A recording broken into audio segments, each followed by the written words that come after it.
Sometimes the most familiar things have the wildest stories. And today we're diving into one of those. It's about an animal you definitely think you know, but trust me, its real backstory is, well, it's way more dramatic, more influential, and honestly, more star-studded than you could ever imagine. All right, so let's kick things off with a bit of a riddle. What do a super famous cartoon character, a beloved insurance mascot, and a fancy gourmet meal all have in common? I know, it sounds like the setup to a strange joke, right?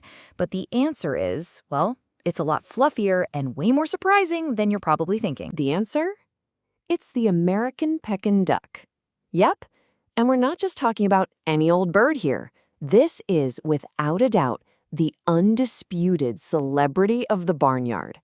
And like any true superstar, it has a seriously incredible origin story. Okay, so let's get into it. The origin story, a dynasty's epic journey. Every star has one of these, right? And the Pekins? Well, it starts a long, long way from America. It's a story about a dynasty and one heck of a journey across the globe. So, way back in its native China, this duck had a much more impressive-sounding name, Shi Qin Yatse. And that name tells you everything you need to know, because it literally translates to 10-pound duck. I mean, come on, this wasn't just some other bird waddling around. It was the heavyweight champion of the coop, prized for its sheer size and substance. So, after being the top bird in China for centuries, its American story kicks off in 1873. A handful of these ducks were put on a ship headed for New York. Now, really think about this. A 124-day voyage across the ocean.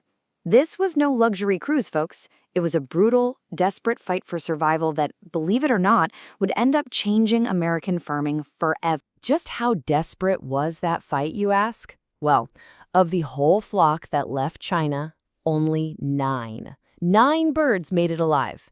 And get this, it's even crazier. The entire American Pekin dynasty, I mean every single one you see today, traces its family tree back to just 4 of those survivors. 4! The odds were just astronomical. It's a miracle they exist here at all. All right, Section 2, the big break, how the Pekin won the barnyard.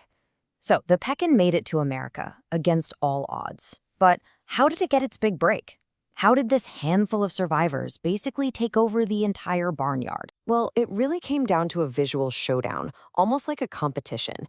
See, the reigning champ at the time was the Cayuga duck, which had these gorgeous, dark feathers. But there was a problem. After plucking, those dark feather follicles left little dark spots on the meat.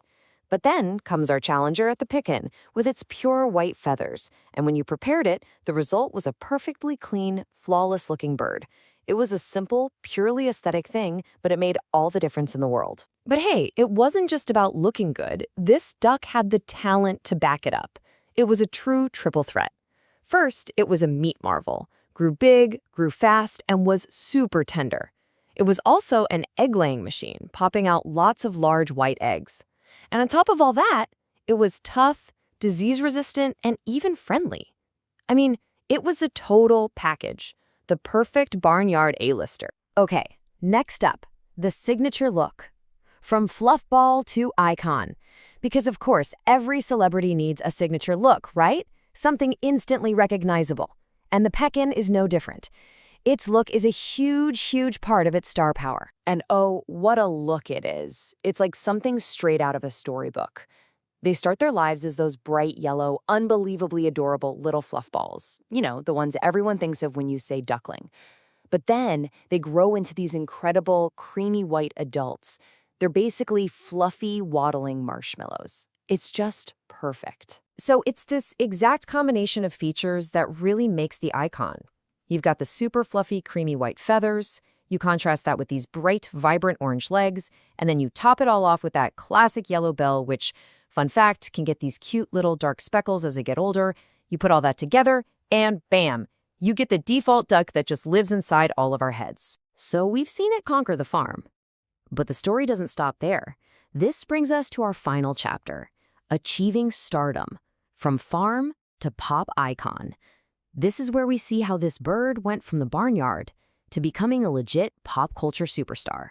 And this right here brings us full circle back to that riddle from the beginning. The American Pekin? It's the official, real-life model for the one and only Donald Duck. It's also the inspiration for that hilariously persistent AFLAC duck. Its look is just so iconic, its cultural footprint is so massive that it has literally become our brain's default setting for the word duck.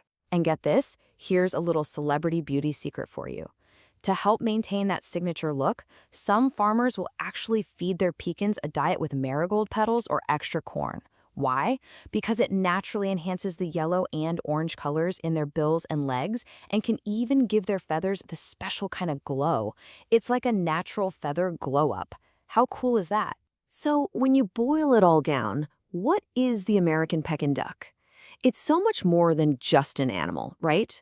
It's a story of a dangerous journey across the globe. It's a story of totally dominating an industry. And it's a story of a journey straight into the heart of pop culture. It is, quite simply, the icon that defines duck for pretty much all of us. You know, the Pekin's incredible journey, from that dangerous voyage all the way to pop culture fame, that whole story was just hiding in plain sight the whole time. It really makes you wonder, doesn't it? What other everyday things all around us, things we totally take for granted, have their own secret, epic stories just waiting for someone to tell them?